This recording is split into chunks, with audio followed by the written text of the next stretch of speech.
আল্লাহুম্মা সাল্লি আলা সাইয়্যিদিনা মুহাম্মদ ওয়া আলা আলিহি ওয়া সাহবিহি ওয়াসাল্লিম। একা একা বসে আছেন, কালেমা তাইয়্যিবা পড়ুন। বড় কোনো সমস্যায় পড়েছেন, দরুদ শরীফ আস্তাগফিরুল্লাহ পড়ুন। বিষণ্ণতায় ভুগছেন, ইয়া হাইয়্যু ইয়া কাইয়্যুম পড়ুন। টেনশনে আছেন, ইয়া রাহিমও পড়ুন। হ্যালো অ্যান্ড আসসালামু আলাইকুম my lovely viewers, welcome back to my channel. কেমন আছেন আপনারা সবাই? আই হোপ আপনারা সবাই খুব বেশি ভালো আছেন এবং নিরাপদে আছেন। আমিও আলহামদুলিল্লাহ আল্লাহর রহমতে ভালো আছি। সবাইকে বাংলাদেশি মম সিম্পলি আসমান আরও একটি নতুন ব্লগ দেখার আমন্ত্রণ জানিয়ে আজকের ব্লগটা শুরু করছি।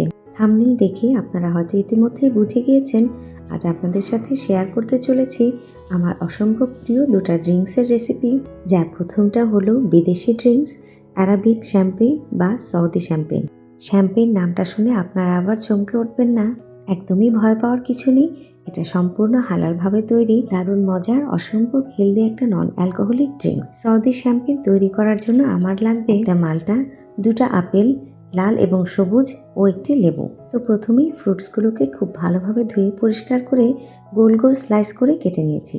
এর মধ্যে আপেলগুলোকে কেটেছি হাফ স্লাইস করে। আপনারা দেখেই বুঝতে পেরেছেন আমি কিভাবে ফ্রুটসগুলোকে স্লাইস করেছি। তো যাই হোক, সব ফ্রুটসগুলো কাটা হয়ে গেলে যে জায়গায় আমি জুসটা তৈরি করব সেখানে নিয়ে নিলাম।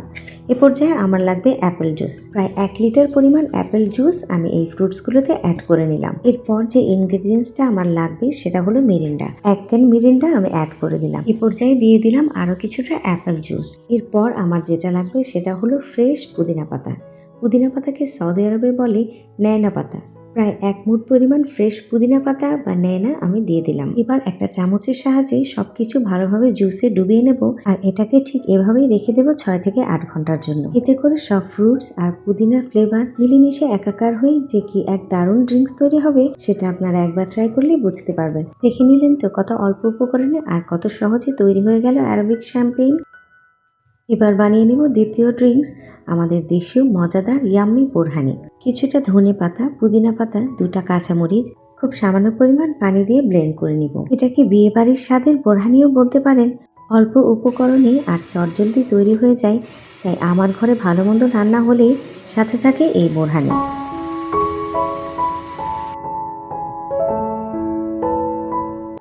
বোরহানির মূল উপকরণ হলো টক দই।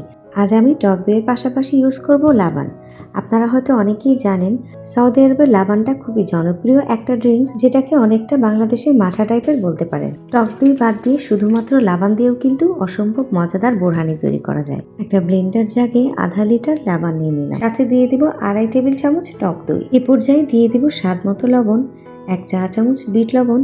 এই বিট লবণ কিন্তু অবশ্যই দিতে হবে, বিট লবণ ছাড়া কিন্তু অথেন্টিক বোরহানির যে স্বাদ সেটা কিন্তু কোনোভাবেই পাওয়া যাবে না, তাই এটা একটা মাস্ট ইনগ্রেডিয়েন্ট। তো এরপর দিয়ে দেব 3 চা চামচ চিনি।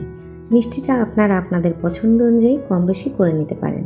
দিয়ে দিলাম আধা চা চামচ জিরে গুঁড়ো। দিয়ে দেব ফ্রেশলি ক্রাশ করা গোলমরিচের গুঁড়ো, প্রায় আধা চা চামচ পরিমাণ। এ পর্যায়ে মিশ্রণটা কিছুটা থিক, তাই এটাকে পাতলা করার জন্য 1 কাপ পানি দিয়ে দিলাম।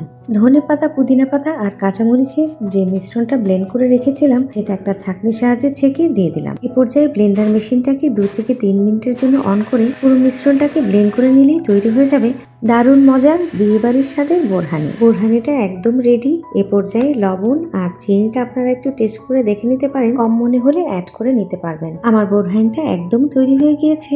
একটা সার্ভিং গ্লাসে আপনাদেরকে একটু পরিবেশন করে দেখাই।